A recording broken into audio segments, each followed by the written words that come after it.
So now that you're familiar with applying stylings to classes and IDs, we're going to apply those styles to a group of HTML elements.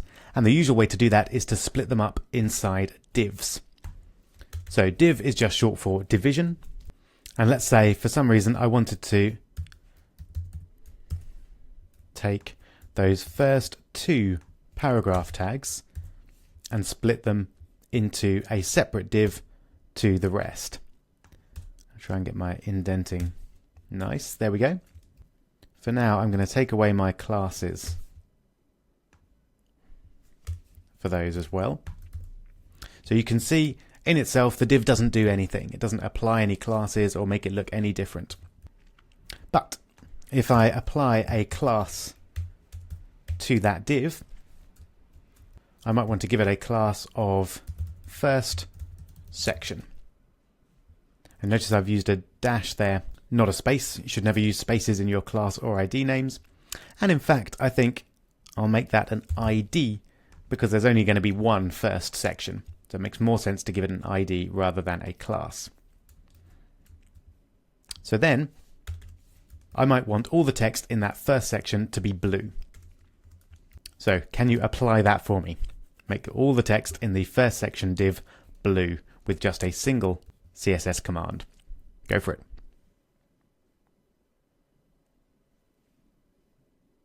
All right, hope you managed it. It's an ID, so we're going to use hash and then first section. Then we add in our curly brackets, and then if we want everything to be blue, we just use color colon blue. There we go, and then that will style everything inside the first section div as blue. So that's one way of using divs to style the contents, but we can also apply the style to the div itself. So let's say we wanted a pink background for some reason in this first section. Then we could set the background color to pink. There we go. And then you can see now we've got a really separate section to the rest of the page. And you can also then see the limits of what the div is. So the div is that box, which goes all the way across the page and contains those two paragraphs. We might want to also change the width of this div. So rather than go all the way across the page, we might want to go halfway across the page.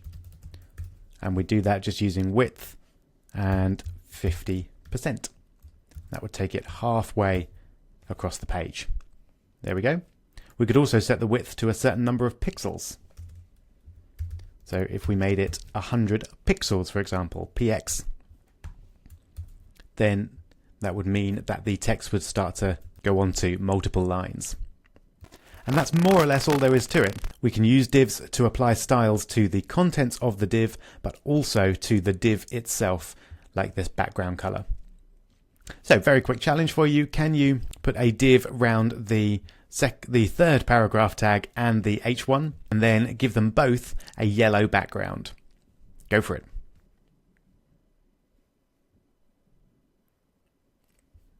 All right, hope that went well. It should have just been something like div, and then you could have done it with a class or an ID. I'm going to give it an ID of second section. That seems to make sense. And then I'll close my div after the H1.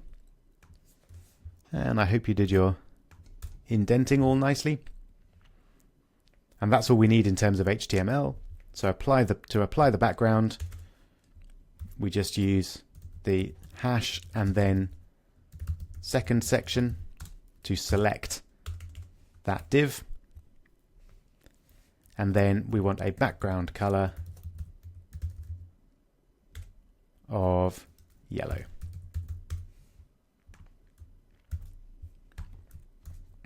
There we go. So we're still a fairly long way from beautiful websites, but we're coming on quickly in our ability to apply a range of styles to different objects in groups and with classes and IDs. So I hope this is all making sense so far. We're now going to look at specific stylings, how you achieve certain effects, and we're going to start in the next video looking in more detail at color.